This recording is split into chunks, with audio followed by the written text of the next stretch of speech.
Welcome to Once Upon a Storytime Podcast, where classic children's books come to life. I'm Julie, and in each episode I'll be reading aloud timeless tales from beloved authors. Whether you're listening at bedtime, during homeschool, or just love a good story, settle in and let the magic of storytelling begin.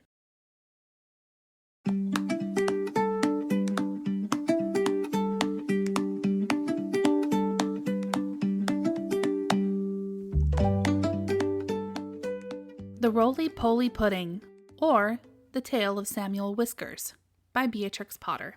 In remembrance of Sammy, the intelligent pink-eyed representative of a persecuted but irrepressible race, an affectionate little friend, and most accomplished thief. Once upon a time there was an old cat called Mrs. Tabitha Twitchit, who was an anxious parent.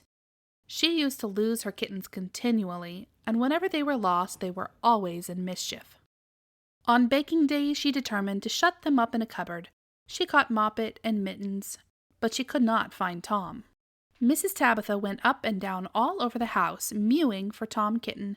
She looked in the pantry, under the staircase, and she searched the best spare bedroom that was all covered up with dust sheets. She went right upstairs and looked into the attics, but she could not find him anywhere. It was an old, old house full of cupboards and passages. Some of the walls were 4 feet thick, and there used to be queer noises inside them, as if there might be a little secret staircase. Certainly there were odd little jagged doorways in the wainscot, and things disappeared at night, especially cheese and bacon. Mrs. Tabitha became more and more distracted, and mewed dreadfully. While their mother was searching the house, Moppet and Mittens had gotten into mischief. The cupboard door was not locked, so they pushed it open and came out. They went straight to the dough which was set to rise in a pan before the fire. They patted it with their little soft paws. "Shall we make dear little muffins?" said Mittens to Moppet. But just at that moment somebody knocked at the front door, and Moppet jumped into the flour barrel in a fright. Mittens ran away to the dairy and hid in an empty jar on the stone shelf where the milk pans stand. The visitor was a neighbor, Mrs. Ribby. She had called to borrow some yeast. Mrs. Tabitha came downstairs mewing dreadfully. "Come in, Cousin Ribby, come in, and sit ye down. I'm in sad trouble, Cousin Ribby," said Tabitha, shedding tears. "I've lost my dear son Thomas. I'm afraid the rats have got him." She wiped her eyes with her apron. "He's a bad kitten, Cousin Tabitha. He made a cat's cradle of my best bonnet last time I came to tea. Where have you looked for him?" "All over the house. The rats are too many for me. What a thing it is to have an unruly family," said Mrs. Tabitha Twitchit. "I'm not afraid of rats. I will help you find him, and whip him, too. What is all that soot in the fender? The chimney wants sweeping. Oh, dear me, Cousin Ribby, now Moppet and Mittens are gone. They have both got out of the cupboard." Ribby and Tabitha set to work to search the house thoroughly again. They poked under the beds with Ribby's umbrella, and they rummaged in cupboards.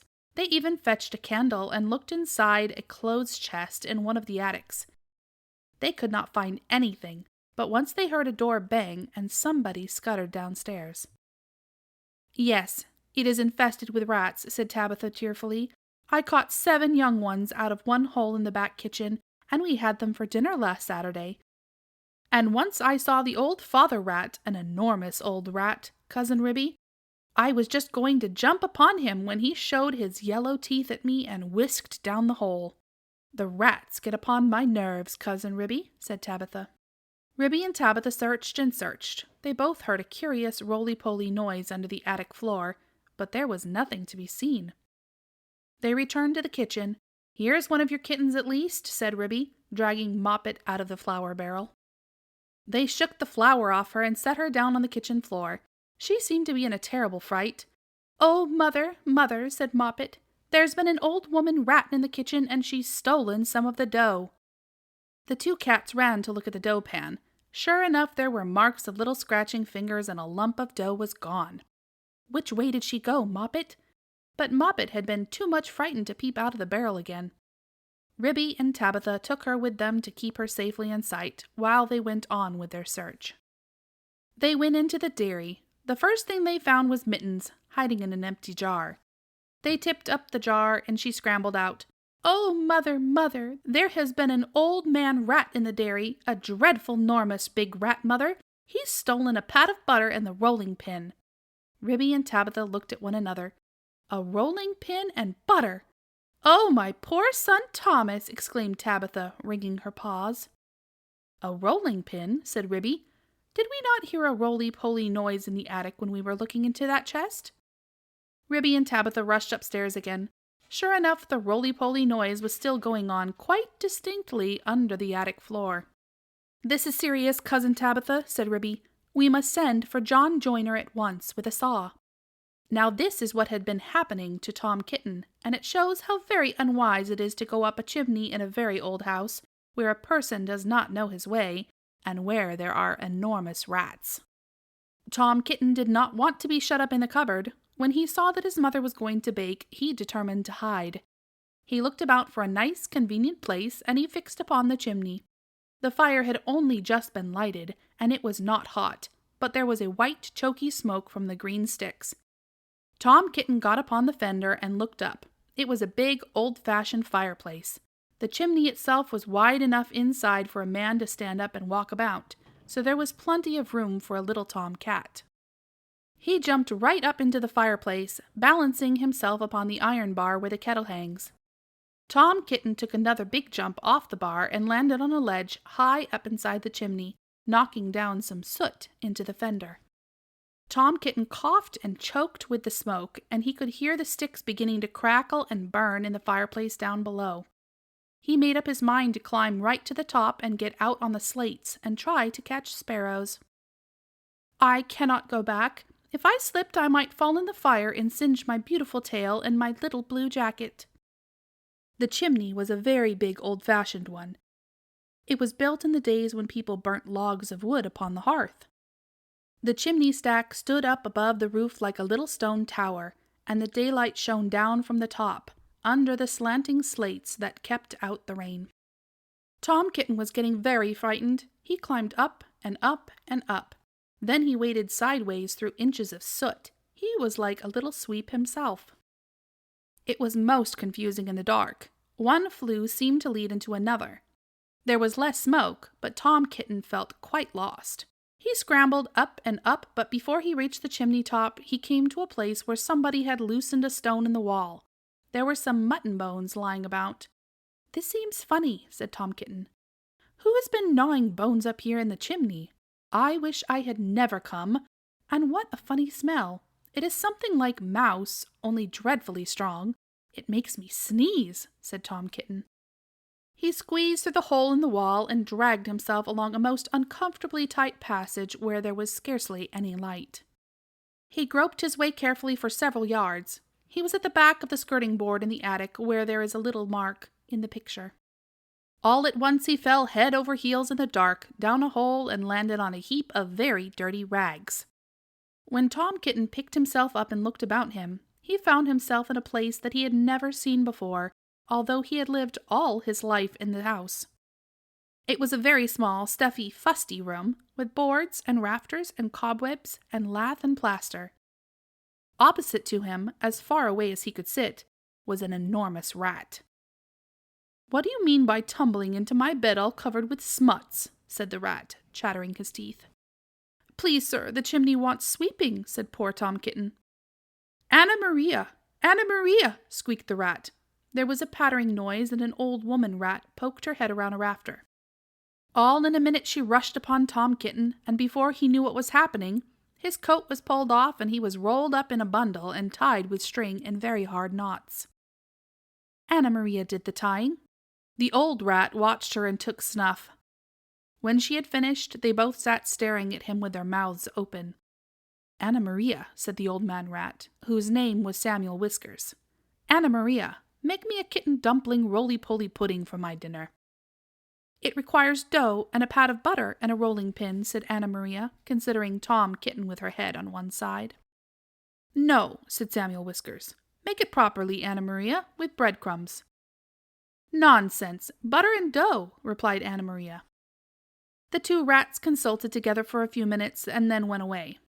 Samuel Whiskers got through a hole in the wainscot and went boldly down the front staircase to the dairy to get the butter. He did not meet anybody. He made a second journey for the rolling pin. He pushed it in front of him with his paws like a brewer's man trundling a barrel. He could hear Ribby and Tabitha talking, but they were busy lighting the candle to look into the chest. They did not see him. Anna Maria went down by way of the skirting board and a window shutter to the kitchen to steal the dough. She borrowed a small saucer and scooped up the dough with her paws. She did not observe Moppet. While Tom Kitten was left alone under the floor of the attic, he wriggled about and tried to mew for help. But his mouth was full of soot and cobwebs, and he was tied up in such a very tight knots, he could not make anybody hear him. Except a spider, which came out of a crack in the ceiling and examined the knots critically from a safe distance. It was a judge of knots because it had a habit of tying up unfortunate blue bottles. It did not offer to assist him. Tom Kitten wriggled and squirmed until he was quite exhausted. Presently the rats came back and set to work to make him into a dumpling. First they smeared him with butter, and then they rolled him in the dough. "Will not the string be very indigestible, Anna Maria?" inquired Samuel Whiskers. Anna Maria said she thought that it was of no consequence, but she wished that Tom Kitten would hold his head still as it disarranged the pastry. She laid hold of his ears. Tom Kitten bit and spat and mewed and wriggled, and the rolling pin went roly-poly, roly, roly-poly, roly. The rats each held an end. "His tail is sticking out. You did not fetch enough dough, Anna Maria." "I fetched as much as I could carry," replied Anna Maria. "I do not think," said Samuel Whiskers, pausing to take a look at Tom Kitten. "I do not think it will be a good pudding. It smells sooty." Anna Maria was about to argue the point when all at once there began to be other sounds up above, the rasping noise of a saw and the noise of a little dog scratching and yelping. The rats dropped the rolling pin and listened attentively. "We are discovered and interrupted, Anna Maria. Let us collect our property and other people's and depart at once. I fear that we shall be obliged to leave this pudding, but I am persuaded that the knots would have provided indigestible, whatever you may urge to the contrary." "Come away at once and help me to tie up some mutton bones in a counterpane," said Anna Maria. "I have got half a smoked ham hidden in the chimney." So it happened, by the time John Joyner had got the plank up, there was nobody under the floor except the rolling pin and Tom Kitten and a very dirty dumpling. But there was a strong smell of rats, and John Joyner spent the rest of the morning sniffing and whining and wagging his tail and going round and round with his head in the hole like a gimlet. Then he nailed the plank down again and put his tools in his bag and came downstairs. The cat family had quite recovered. They invited him to stay to dinner. The dumpling had been peeled off Tom Kitten and made separately into a bag pudding with currants in it to hide the smuts. They had been obliged to put Tom Kitten into a hot bath to get the butter off. John Joyner smelt the pudding, but he regretted that he had not time to stay to dinner, because he had just finished making a wheelbarrow for Miss Potter, and she had ordered 2 hen coops. And when I was going to the post late in the afternoon, I looked up the lane from the corner, and I saw Mr. Samuel Whiskers and his wife on the run, with big bundles of a little wheelbarrow, which looked very like mine. They were just turning in at the gate to the barn of Farmer Potatoes. Samuel Whiskers was puffing and out of breath. Anna Maria was still arguing in shrill tones. She seemed to know her way, and she seemed to have a quantity of luggage. I am sure I never gave her leave to borrow my wheelbarrow. They went into the barn and hauled their parcels with a bit of string to the top of the haymow. After that, there were no more rats for a long time at Tabitha Twitchit's. As for Farmer Potatoes, he has been driven nearly distracted. There are rats and rats and rats in his barn. They eat up the kitchen food and steal the oats and bran and make holes in the meal bags. And they are all descended from Mr. and Mrs. Samuel Whiskers. Children and grandchildren and great-grandchildren. There is no end to them. Moppet and Mittens have grown up into very good rat-catchers. They go out rat-catching in the village, and they find plenty of employment.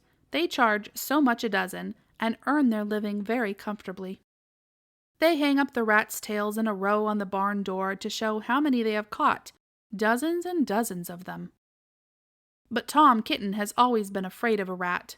He never durst face anything that is bigger than a mouse.